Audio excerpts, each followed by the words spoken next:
Estoy muy agradecido por esta invitación de Foro Educativo y estoy muy contento de hablar con los maestros,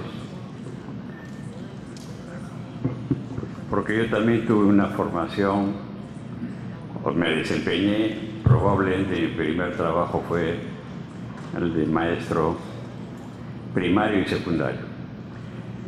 Yendo a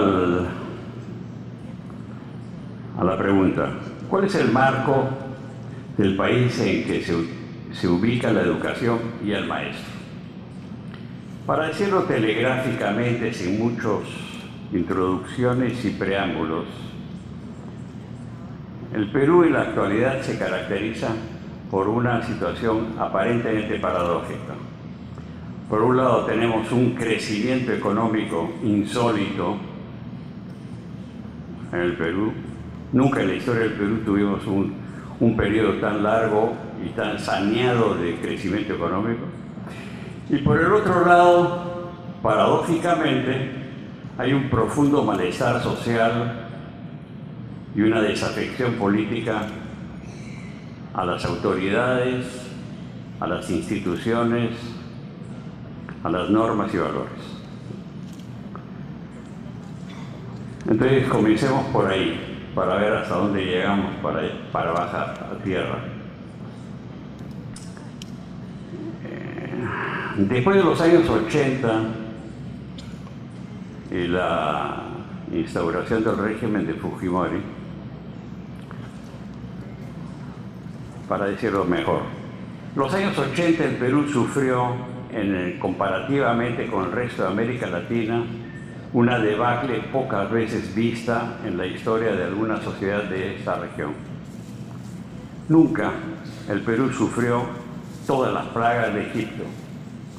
Tuvimos el peor niño de la historia después de siglos, el año 83, junto con la subversión, la violación de los derechos humanos, el tráfico de drogas, la inflación y, por último, la hiperinflación.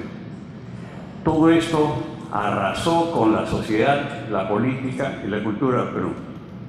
Ese es un punto de inflexión en la historia del Perú. Para mí, los dos grandes destructores de ese Perú se llaman Abimael Guzmán y Alan García. A partir de entonces hubo una recuperación neoliberal de la economía y en los últimos años el crecimiento es insólito. Es insólito por dos cosas. Uno, por la demanda de minerales y de productos primarios por el mercado internacional, pero por algo más que la gente por algún motivo se olvida. Porque tenemos la Constitución de Fujimori y porque tenemos la legislación de Fujimori. Es decir, la paradoja es que hoy tenemos democracia con una Constitución que ha sido dispuesta antidemocráticamente y que no ha podido tampoco cambiar los rasgos antidemocráticos de la legislación.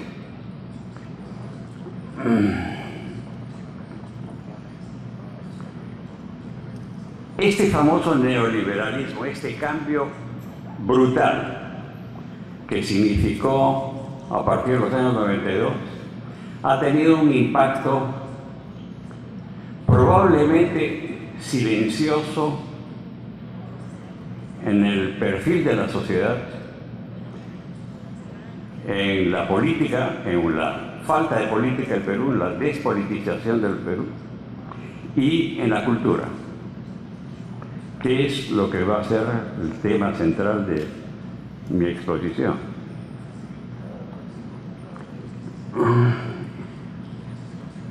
Es por eso que en la actualidad la economía de mercado que tenemos, mal que bien, se acompaña cada vez más con una sociedad de mercado. ¿Qué es lo que quiero decir con esto? Se supone que una economía de mercado se rige por principios del mercado, como son precios, contratos,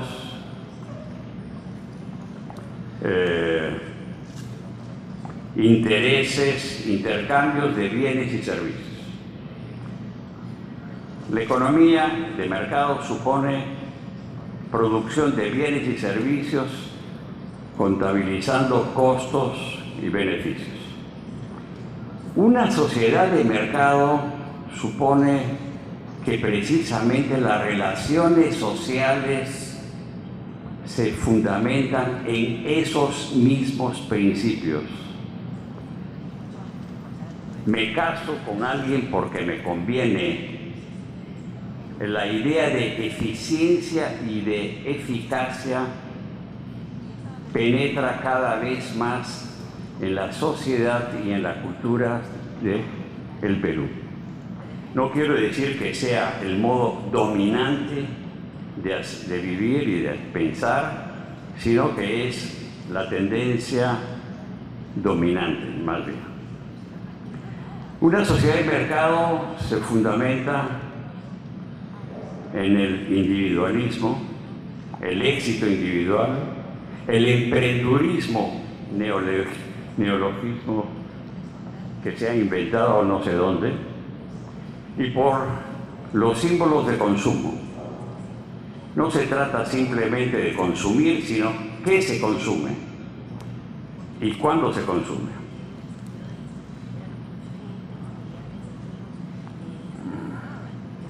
Para decirlo en términos de jerga, una sociedad de mercado se fundamenta en una racionalidad instrumental del cómo, cuándo, dónde, en la que los valores humanísticos se dejan a un lado por los valores de la eficiencia y de la eficacia. Y esta es una cuestión fundamental para lo que quiero referirme a la cuestión de educación.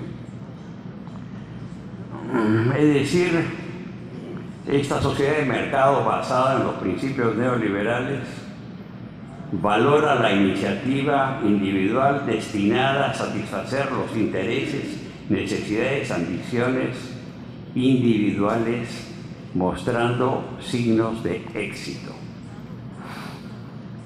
Y el éxito se mide por el estatus y por los símbolos de consumo. ¿Quién eres?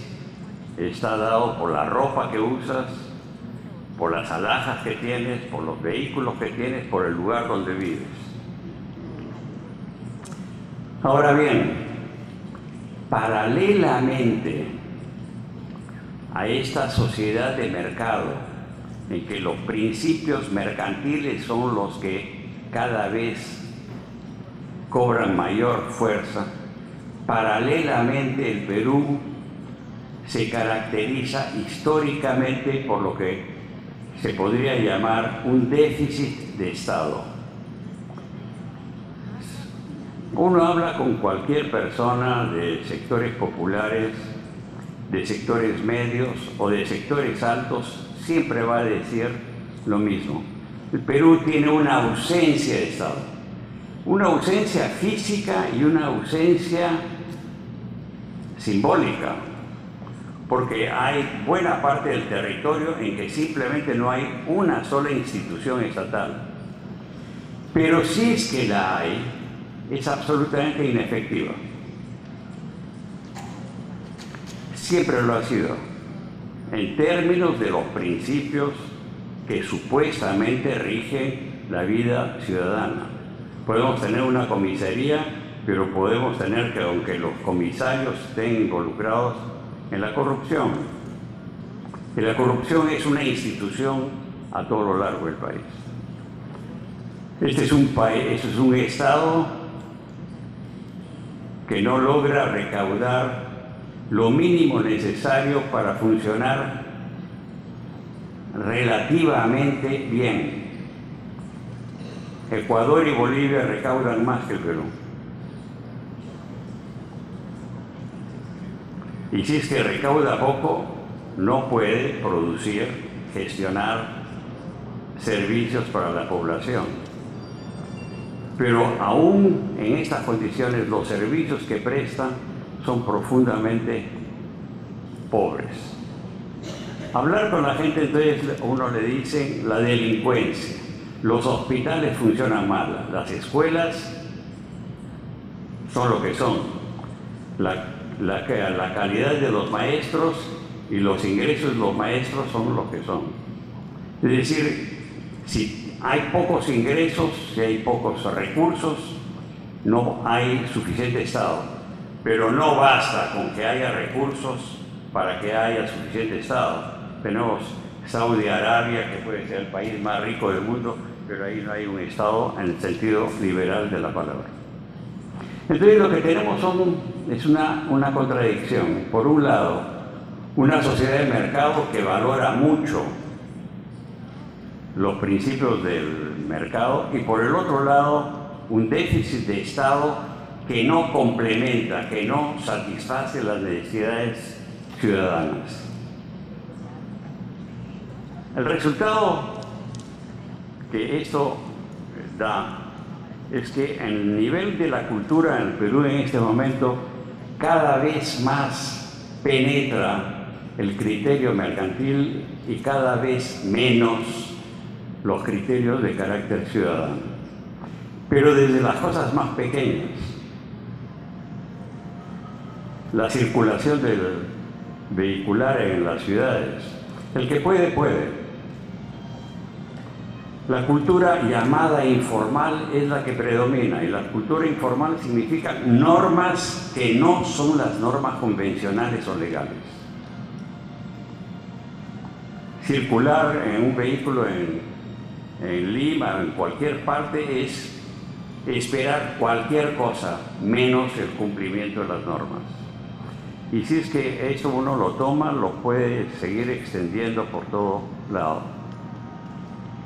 Entonces, por un lado, hay poco Estado para regular, para complementar, para promover calidad ciudadana, y por el otro lado hay mucha penetración del capital, del capitalismo, de los valores propios que rigen el capitalismo. ¿Cuál es el resultado de esta contradicción? Tengo 5 minutos más todavía. El resultado de esta contradicción es que lo que se pide es una educación para el mercado. No se pide una educación para el ciudadano. Lo que la gente está esperando, en los promotores, muchos promotores lo que quieren es una educación que sirva, que sea eficiente para producir agentes del mercado. No es una educación para crear, para producir peruanos o ciudadanos peruanos, sino para producir y gestionar agentes que sirvan para el desarrollo y el crecimiento económico en cualquier parte. Y ese es un elemento muy claro. Hoy por hoy el gran debate es ¿para qué sirven las humanidades? ¿Para qué sirven las humanidades? Estoy leyendo que por todos lados desaparecen los cursos de ética, de educación cívica, incluso la historia se trata de apretar, mientras que el imperialismo de la economía, de la ingeniería, de los aspectos técnicos son los que cobran mayor importancia. Y eso ustedes lo pueden ver si es que agarran un periódico, ven los avisos. La promoción de educación que existe en este momento en el Perú es absolutamente sorprendente. El Perú tiene en este momento, ¿qué? 100 universidades. Tenemos ya 100 universidades. Uno ve la calidad de esas universidades y es una vergüenza, ¿no? Pero las universidades, sobre todo las universidades públicas, obviamente, a déficit de Estado, las universidades públicas y el sector público en general cada vez se empobrece más. Entonces lo que se prioriza es, venga a esta escuela para aprender ¿qué?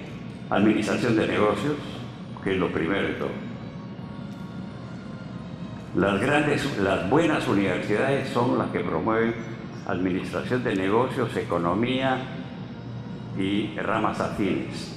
Mientras que se observa es que todo lo demás es casi una escuela de decoración para niñas, para señoritas. Pensar en filosofía, en literatura. Literatura, pues es como me decía una persona, es propio para las señoritas antes que se casen, ¿no? O todos los otros estudios que tengan un carácter crítico son en este momento absolutamente menospreciados y se promueve esa educación para el mercado. Pero como me faltan todavía 2 minutos, puedo agregar algo más. La educación para el mercado se acompaña con otro planteamiento. Desde que el Estado, hay un déficit de Estado, todo lo que significa ejercicio del Estado es deficiente. Entonces hay un profesor de esta universidad, que yo estoy fascinado porque pocas veces se han expresado algo tan reaccionario como lo que él hace. ¿Para qué sirve el Estado? Privaticemos los servicios públicos de tal manera que ahí sí va a ser eficiente. Entonces, junto con esto, como obviamente el Estado se muestra ineficaz, ineficiente, la reacción es: acabemos con lo que tiene el Estado y pasémoslo todo al sector privado. De hecho, tengo la idea de que Ricardo Cuenca ha dicho una vez que pronto la educación privada va a ser más importante que la educación pública en el Perú. Y yo creo que forma parte de esa tendencia. Entonces, ¿qué es lo que le queda a los maestros? ¿Qué es lo que se puede esperar en este marco? ¿Qué es lo que se puede esperar el papel de los maestros? Bueno, en este caso lo que se va a exigir a los maestros es que sean eficientes, que enseñen cosas que sirvan y que lo enseñen bien para que los niños aprendan cosas que sirven. La palabra servir está en el texto permanentemente. Aquello que no sirve se saca. Es inútil. Y el servir tiene una connotación pragmática en este caso, sino en términos monetarios. El problema entonces que se plantea acá es muy serio. No tengo la solución ni propuesta de solución, pero que esa tendencia a la que me he manifestado no es únicamente la peruana.